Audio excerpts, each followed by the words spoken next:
नमस्कार दोस्तों, आप देख रहे हैं रॉयल बुलेटिन। उत्तराखंड के माणा क्षेत्र में आए हिमस्खलन के बाद रेस्क्यू ऑपरेशन तेजी से चलाया गया, जिसमें भारतीय सेना, आईटीबीपी यानी इंडो तिब्बत बॉर्डर पुलिस, वायुसेना और अन्य राहत दलों ने मिलकर कई लोगों की जान बचाई।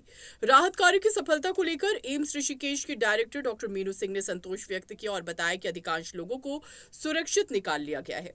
डॉक्टर मीनू सिंह ने जानकारी देते हुए बताया कि एक घायल व्यक्ति जिसे गंभीर रीढ़ की हड्डी की चोट आई है, उसे एयरलिफ्ट कर एम्स ऋषिकेश लाया गया है। जल्द ही उसकी सर्जरी की जाएगी। इसके अलावा एक अन्य मरीज जिसे पेल्विक इंजरी है, वो अभी जोशीमठ में है और स्थिर हालत में है। उसके रक्त परीक्षण के परिणाम सामान्य है और जल्द ही उसे भी एयरलिफ्ट कर एम्स में भर्ती कराया जाएगा। डॉक्टर सिंह ने यह भी कहा कि केंद्र और राज्य सरकारों का पूरा सहयोग मिल रहा है, जिससे घायलों के इलाज में कोई बाधा नहीं आ रही है। हिमस्खलन जैसी आपदाओं में समय पर रेस्क्यू और इलाज बेहद जरूरी होता है और इस बार सभी एजेंसियों के समन्वित प्रयासों से राहत कार्य सफल रहा। एक बड़े संतोष की बात है कि जो ऑपरेशंस माना के जो एवलांच के बाद हमारी आर्मी ने, हमारे आईटीबीपी ने, बीआरओ ने जो भी किए हैं, उसमें मेजॉरिटी ऑफ पेशेंट्स जो हैं वो सेव, जो हैं वर्कर्स, उनको सेव कर लिया गया है। और उनमें से एक पेशेंट हमारे पास भी कल एयरलिफ्ट करके हेली एम्बुलेंस से लाया गया था, जिनको स्पाइन का इंजरी है। तो जैसे आपको मालूम है कि स्पाइन की इंजरी उनकी लंबर स्पाइन में है, जिसकी वजह से उनकी टांगों पे अभी कुछ प्रेशर है और ये कोशिश की जा रही है कि उस प्रेशर को रिलीव कर दिया जाए, ताकि उनकी जो नर्वस जो कम्युनिकेशन है वो सारी ठीक सही हो जाए। लेकिन उसके बारे में अभी हम बड़े पक्की तरह से नहीं बता सकते हैं। सारा जो रिजल्ट है वो सर्जरी के बाद पता चलता है, उसके बाद रिहैबिलिटेशन करना पड़ता है और धीरे धीरे पेशेंट का इम्प्रूवमेंट होता है। हमें बहुत सेंट्रल गवर्नमेंट से भी और स्टेट गवर्नमेंट से भी बहुत अच्छा सहयोग प्राप्त हो रहा है और हमें ये बताया गया है कि इस पेशेंट के लिए किसी भी चीज़ की आवश्यकता होगी तो उन्हें प्रोवाइड की जाएगी, उनके रिहैबिलिटेशन के लिए भी। तो कल तो ये पेशेंट एक लाए गए थे। एक और पेशेंट हैं जो जोशीमठ में दाखिल हैं, जिनको पेल्विक इंजरी है। पेल्विक इंजरी जो है उससे lower part of the body जो है वो अनस्टेबल हो जाता है, पेशेंट उठ के बैठ नहीं पाता।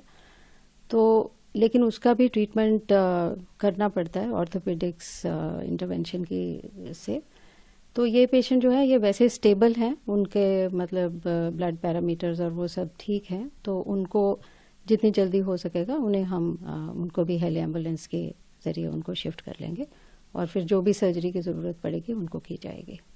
मैम, टोटल नोट्स की भी कोई डिटेल्स आई है या फिर ये जो इंजरीज है, मेजर इंजरीज, इनकी पेशेंट्स की संख्या भी बढ़ सकती है, क्योंकि आपने आज एक का बता रही हैं। हाँ जी, ऐसा है कि जो पेशेंट्स अभी दाखिल हैं वहाँ पे, हालांकि जो सबसे ज़्यादा सीरियस हैं उनको वो पहले शिफ्ट कर रहे हैं, और लेकिन हो सकता है कि और पेशेंट्स भी शिफ्ट हों यहाँ पे, ताकि उनका प्रॉपर एग्जामिनेशन किया जाए। और कोई भी कई बार ऐसे होता है कि जब इमरजेंसी ट्रीटमेंट दी जाती है उस टाइम कई चीज़ें छूट जाती हैं, तो इसलिए पूरा का पूरा एग्जामिनेशन भी उनको करने के लिए यहाँ शिफ्ट किया जा सकता है।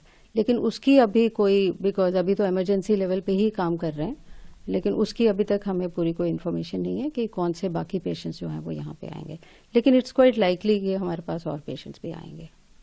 तो डाटा की बात की जाए तो ऐसा डेटा हमारे पास नहीं है, क्योंकि अभी तो हम न्यूज़ चैनल से और उनसे ही पता कर रहे हैं कि कुछ लोगों की डेथ भी हो गई है, लेकिन बहुत से लोग बच गए हैं। Majority of the people, I think 90% people have survived. So that is something very heartening, क्योंकि ये बहुत ही मुश्किल और बहुत ही एक मुश्किल तरह का एक हादसा था, जिसमें से कंटेनर्स में से पेशेंट्स को निकाला गया है और स्टेट गवर्नमेंट और सेंट्रल गवर्नमेंट बहुत ही अच्छी तरह से कोऑर्डिनेट कर रहे हैं। और जो लोग अभी नहीं भी मिले हैं उनको कुछ ड्रोन्स का, इंटेलिजेंट ड्रोन्स का सिस्टम है जिससे वो उसको अंडर सरफेस उसकी नेविगेशन करके उनको निकालने की कोशिश की जा रही है। हाँ, इस तरीके के हादसों में तो क्या क्या इंजरीज मेजर तौर पर देखी जाती है पेशेंट्स के अंदर?